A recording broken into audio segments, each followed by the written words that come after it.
Northeast again, you guys. I feel like every single weekend, the Northeast is going to get a little bit of rain, that's for sure. Take a look at City Field. Right now, that was yesterday. Look at the rain. It was pouring out there.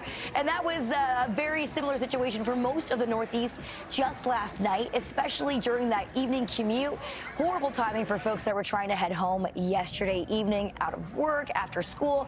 But you know what? We get to enjoy the sunshine today. Tomorrow, different story. Before we jump into that, though, let's first focus on what happened yesterday, because it wasn't just the Northeast. The past couple of days, of course, over into the Midwest, also getting slammed by so many severe storms. We've got multiple severe thunderstorm reports, storm damage, wind gusts especially.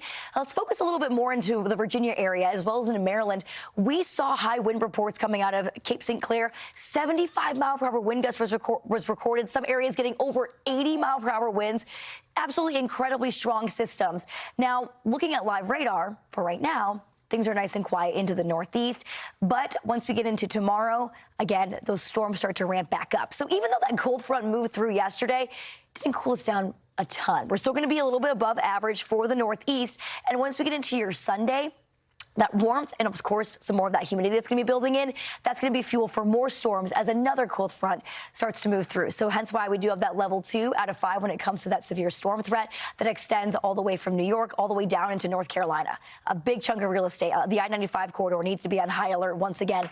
Millions of Americans will be under that severe threat for tomorrow afternoon and evening.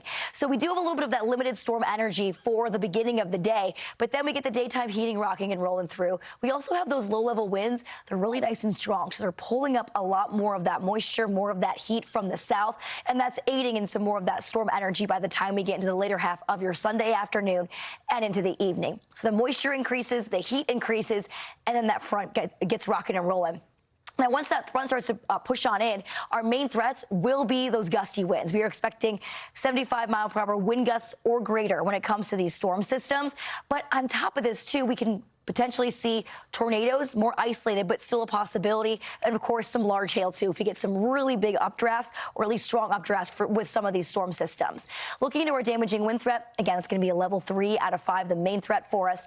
Let's look at the timing of this for tomorrow. So we'll start off the day mostly nice and quiet throughout the morning. By the time we get into the late afternoon, 3 o'clock, 4 o'clock, those storms start to move on in as that front pushes more towards the east. So we'll see those storms in the I-95 corridor right around 4 o'clock, 5 o'clock. That'll continue on and off throughout the evening hours and then eventually tapering off, that severe threat really dying down by the time we get into your late night hours on your Sunday and overnight into Monday. So that Monday morning commute, not going to be too much of an issue, but definitely want to stay alert into your Sunday evening. Those gusty winds, they're going to be the main issue for us for the I-95 corridor and most of the Northeast.